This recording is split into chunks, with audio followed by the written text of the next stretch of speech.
네, 아이들이 뛰어놀 수 있는 그런 행복한 세상을 만들기 위해 오늘 나와주신 분들의 많은 노력과 지지 좀 부탁드리겠습니다.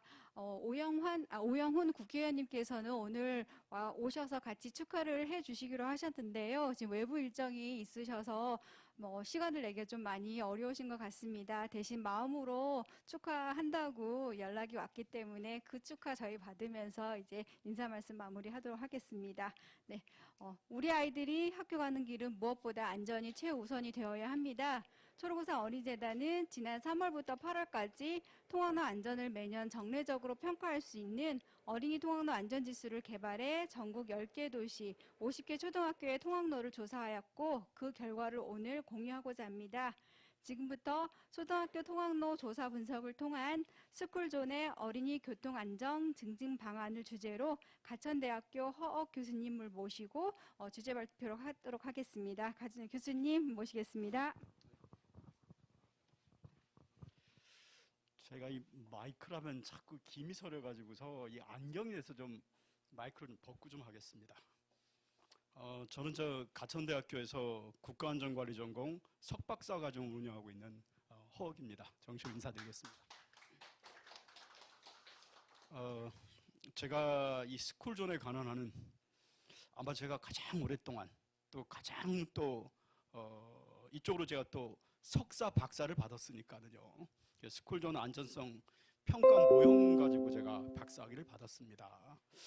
또 스쿨존 개선 사업이 정말로 이렇게 활성화되는데 조금 저도 기여를 했습니다. 좀 이따 사진에도 나오겠습니다만 제가 2003년도에 노무현 대통령 시절에 그날 어린이날 때 대통령께 이렇게 건의하는 시간이 있었는데요. 그때 이 사업을 몇 가지를 건의해가지고 반영이 됐고 또 그러면서 이 사업들이 보다 활성화가 됐습니다. 그래서 누구 못지않게 이 스쿨존 개선 사업이 잘 진행이 돼가지고 정말로 스쿨존에서 어린이 교통사고 한 건도 안 나는 그런 계기가 됐으면 좋겠고요. 특히 우리나라 최고의 어린이 옹호기관이죠. 초록우산의 우리 이재훈 회장님, 또 행안위원회 우리 소용교 위원장님, 또 어린 두 어머니의 심정으로 말씀하시겠다는 고민정 의원님 아까 확 와닿습니다. 우리 오영환 의원님도 또 이런 역할들을 많이 해주실 거기 때문에 어쨌든 오늘 논의된 내용들이 실천으로 옮겨져 가지고 정말로 어린이들 사고가 줄어나가는 그런 계기가 됐으면 좋겠습니다. 자, 목차는 이렇게 스쿨존 사고 현황, 또 제가 안전 지수를 좀 개발했습니다. 사실 지수 개발상 한계는 있습니다만, 그러나 이젠 어쨌든 가중치를 매겨서 점수를 내기 위해서는 이 안전지수를 개발해가지고 이 지수를 가지고 한번 학교의 통학로를 조사를 해봤습니다. 그래서 그런 부분 또 전국의 10개 도시에 50개 초등학교를 조사를 했고요. 그걸 발표를 하고 조사하는 과정에서 나타난 문제점, 개선 방안 중심으로 한 20분 정도 발표를 하겠습니다. 자, 요 스쿨존 개념 이런 거다 넘어가겠습니다. 지금 현재 어린이 교통사고는 사망사고를 크게 놓고 보면은 한 70%가 보행 중 사망입니다. 그 다음에 한 20% 좀 넘는 게 차 안에 있다가 또 나머지는 이제 바퀴 달린 놀이기구 사고죠. 부상은 그렇지는 않습니다만 어쨌든 사망만 놓고 보면 그렇습니다. 요게 지금 제 사진이 2003년도 대방초등학교에서 제가 대통령께 이렇게 교육의 중요성을 보고 드리는 사진이고요. 또 그 전에 5월 5일 날 아까 말씀드린 대로 오늘은 어린이날입니다 하면서 요 세 가지를 좀 들어주십시오 해가지고 첫 번째가 3 정책, 어릴 때부터 안전교육 강화하고 스쿨존의 안전시설을 확충하고 어린이 안전에 관한 법제도 강화하고 두 번째는 제가 청와대 안에 어린이 안전 조직을 만들어 달라고 요청을 드렸습니다. 대통령께서 청와대 안에 어린이 안전 점검단을 만들어 주셨습니다. 초대 단장에는 영부인님 맡으셨죠. 또 스쿨존의 어린이 안전 예산을 반영해 달라고 해서 또 다 들어주셨습니다. 덕분에 저도 5년간 제가 비상임 비서관으로도 참여하면서 어린이 안전을 강화하는 그런 계기가 있었습니다. 자, 정부 정책은 우리 권순관 팀장님이 아마 행안부에서 자세하게 말씀드릴 거기 때문에 저는 생략하기로 하고요. 가장 밑에 보시면은 워킹 스쿨 버스를 확대하겠다라는 내용이 나옵니다. 제가 2009년도에 호주를 갔는데요. 호주의 할아버지 할머님들이 아이들을 등하교 시간에 방해 같은 아이들을 데리고 다니면서 등하교를 시켜주더라고요. 그래서 한국에서도 꼭 실시해봐라 라고 해가지고 요거를 제가 바로 갔다 와서 정부에 건의를 했고 또 정부에 채택이 돼가지고 현재 2010년부터 이 워킹 스쿨 버스 전문 자원봉사원이 등하교 시간에 방해 같은 아이들을 함께 데리고 다니면서 현장에서 교육까지 시켜주는 개념입니다. 사고 예방이 아주 꽤 검증이 됐고요. 그래서 현재 올해 이 워킹 스쿨 버스를 적극적으로 하겠다라는 게 또 행안부의 방침입니다. 제가 이제 스쿨존 사고 예방을 해서 어떻게 하면 가장 중요할까? 저는 어린이들에게 이런 위험한 환경에서 안전하게 보행하는 능력을 길러주면은 저는 사고는 줄일 수 있다고 봅니다. 그래서 우리 아이들에게 이런 교육을 시켜서 이런 예방법을 길러주는 거 가 중요하고요. 두 번째는 부모님이 이런 사고 예방 지식을 알고 자녀에게 꾸준히 교육을 시켜주는 것도 아주 중요합니다. 세 번째는 학교에서 선생님들이 이런 지식을 습득하고 역시 교육을 시켜주는 거 중요하죠. 네 번째는 운전자가 스쿨존에서 아이들을 보호해주겠다는 생각으로 서행 방어운전 해주는 것도 아주 중요합니다. 다섯 번째는 지역 NGO입니다. 우리 초록우산이 아주 잘하고 계시는데요. 지역 NGO하고 통학로의 아이들 안전을 위해서 함께 이렇게 돌봐주는 그런 활동도 활발하게 펼치고 있고요. 지자체가 교통안전 조례를 제정하고 이 스쿨존의 예산을 지속적으로 확충해 나가는 이런 노력도 중요하고요. 마지막으로 경찰이 스쿨존에서 이런 과속 난폭 차량들 규제 단속하는 것도 아주 중요하다고 봅니다. 그래서 저는 이런 7가지 내용을 제가 교통안전 지수로 담았습니다. 원래 지수라는 거는 현황을 분석해 가지고서 발표하는 건데 저는 이 지수 개발의 목적은 통학로의 교통사고 예방이기 때문에 이런 식으로 각 주체별로 노력해야 될 활동 정도를 지수로 넣습니다. 그러면서 뭔가 그 방향을 정해놓고서 그런 방향으로 유도하도록 하는 그런 식으로 저는 지수 개발을 했습니다. 자, 지수는 아까 말씀드린 대로 그런 부분이죠. 뭔가 통학로의 안전 정도를 점수하기 위한 평가 지표입니다. 정량적, 정성적 평가고요. 사고 사례 분석하고 뭐 이런 내용들을 했고요. 특히 지금 제가 이걸 개발하는 지수가 한계가 있기 때문에 전문가분들 15분 우리 뭐 강수철 박사님도 계시고 우리나라 최고의 전문가분들 15분의 델파이 조사라고 하죠. 의사 계층 분석에서 저희가 HP 분석도 하고 그래서 한계점을 보완하려는 그런 노력을 했습니다. 자, 지수개발 도식도입니다. 선행문헌 고찰하고 사고 사례 분석해서 실천 방안을 지수에 담고 AHP, FGI, 포커스그룹 인터뷰라고 하죠. 또 이렇게 개발된 걸 가지고서 시범적으로 몇 개 조사를 했고 그 다음에 확정된 지수안을 가지고 10개 도시 50개 학교에 통학로 조사를 했습니다. 그러니까 총 처음에는 제가 5가지로 나눴습니다. 환경적인 측면, 시설적인 측면, 교육적인 측면, 법제도 측면, 관리 운영적인 측면으로 나눴는데요. 사실 코로나 때문에 교육적인 측면을 못 담았습니다. 그래서 최종 저희가 조사한 이 조사 항목과 가중치를 보면은요, 우선 환경적인 측면은 30점을 담았습니다. 30점을 줬고요. 우선 통학로의 형태가 어떠냐? 이 한일자라는 것은 도로를 한 번 건너는 겁니다. 두이자는 2번 건너고요. 디귿자는 2번 이상 한일자는 한 번도 안 건너는 거고요. 결국은 우리 아이들이 도로를 많이 건너면 많이 건널수록 위험한 겁니다. 미음자는 가장 위험한 거죠. 도를 다 건너니까요. 그래서 통학로의 형태가 어떠냐를 15점을 줬고요. 또 주거 형태를 보면은 아파트 단지, 주거지역, 주상복합지역, 상가지역 해가지고 또 위험 정도가 틀립니다. 또 세 번째는 흔히 어린이 교통사고는 통행량과도 비례합니다. 그래서 학교 통행량이 얼마나 되는지를 또 저희가 조사를 했습니다. 이렇게 해서 환경적인 측면에 점수를 냈고요. 그 다음에 이제 시설적인 측면입니다. 저는 가장 중요한 게 안전한 인도 확보라고 봅니다. 좁은 통학로를 양방 통행으로 하니까 인도가 안 나오는 겁니다. 저는 우리 의원님들께서는 강하게 좀 이 우회도로만 있는 한은 일방 통행으로 다 바꿔주셨으면 좋겠습니다. 이면도로라는 거는 7, 8m밖에 안 되는 그런 도로를 차를 양방 통행시키다 보니까 아이들이 인도가 안 나옵니다. 노란 선 하나 거져 있는데 그거마저도 또 거기에 이 노상 적체물이 쌓인다든가 문방구에서 강북구 송천초등학교에서 그런 사고가 있었습니다. 그런 도로에서 문방구가 도로 쪽으로 내놨고 아이들이 게임하다가 트럭에 치여서 4명이 2명이 목숨을 잃고 2명이 중상을 당한 그런 사고가 있습니다. 그래서 저는 이런 거는 과감하게 일방통행으로 다 해줘야 된다고 봅니다. 그 다음에 이제 뭐 신호등 설치하고 녹색 주기 적정한지 또 과속방지턱 또 CCTV 이런 부분들이 돼있는지 안 돼있는지를 가지고 점수화했고요. 그 다음에 제도 단속적인 측면이었습니다. 단속을 어느 정도 하고 있는지, 또 통학로상의 불법 주정차가 얼마나 심한지, 통학로 안전 조례는 있는지, 또 여기서 운전자 관찰 조사도 해봤습니다. 그래서 이렇게 해가지고 이런 식으로 점수를 냈습니다.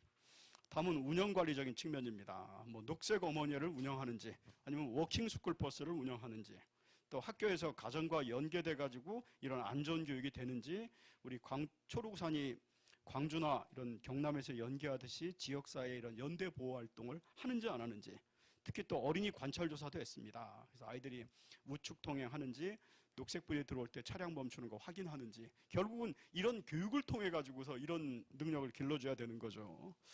그래서 그런 식으로 점수를 냈고요.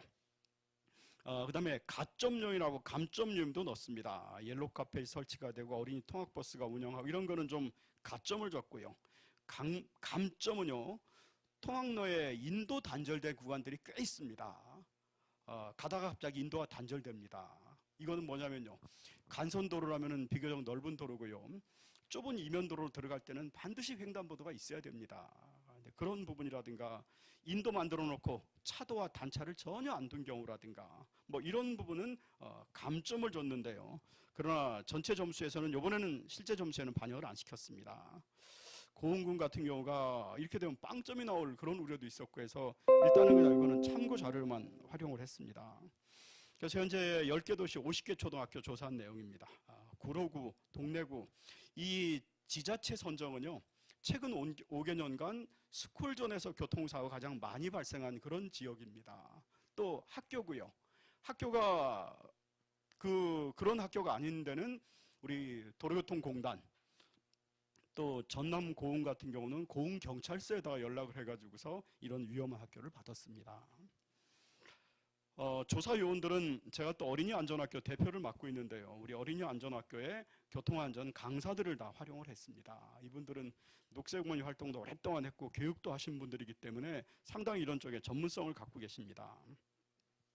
50개 초등학교에 쭉 통학로 점수입니다.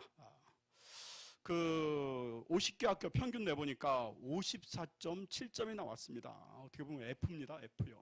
뭐 D도 안 되고요. 그래서 전 상당히 위험하다. 10개 도시를 한번 이렇게 구별로 점수를 내봤습니다. 서울이 62.6점이죠. 구로구가. 역시 고흥이 33.8점으로 가장, 의정부는 55.2점으로 조금 평균 54.7보다 조금 더 높아졌습니다. 저는 최소한 80점 이상은 상향이 돼야 된다고 봅니다. 그래서 첫 조사가 이렇게 나왔고요. 그래서 좀 앞으로 올리는 그런 노력들, 한번 이거를 환경적 측면 이런 식으로 또 한번 분류를 시켜봤습니다. 분류했더니 이런 식으로 됐고요. 한번 이런 식으로, 이거는 스파이더 맵입니다. 그래서 저는 모든 초등학교에 다 이런 조사가 돼가지고서 이런 스파이더 맵이 다 저는 있어야 된다고 봅니다.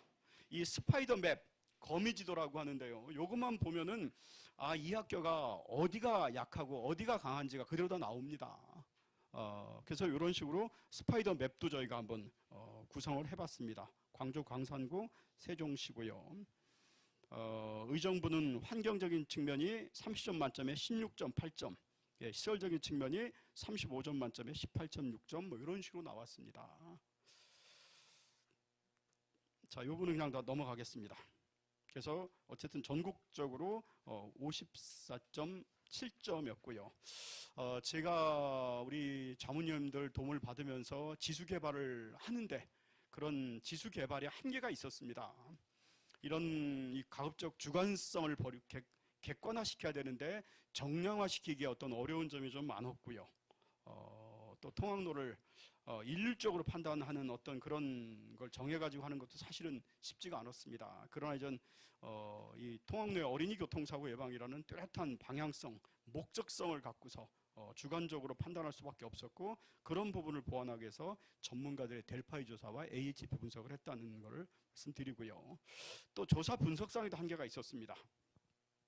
아까 그 조사원들이 그런 능력 있는 분들이지만 또 그분들이 생각하는 어떤 주관적인 차이 때문에 평가에 조금 한계가 있었고요. 또 지자체, 경찰, 학교 협력기관들의 협조받는데도 약간의 어려움이 좀 있었습니다. 그래서 한계가 있었으면 뭐 좀 분명히 저도 인정을 합니다. 그래서 환경적인 측면, 시설, 이건 뭐 넘어가겠습니다. 제도 단속, 운영관리 측면도 넘어가고요. 예, 문제점은 역시 우리 아이들이 그 위험한 그런 통학로가 위험하다. 또 안전시설이 제대로 잘 안 돼 있다.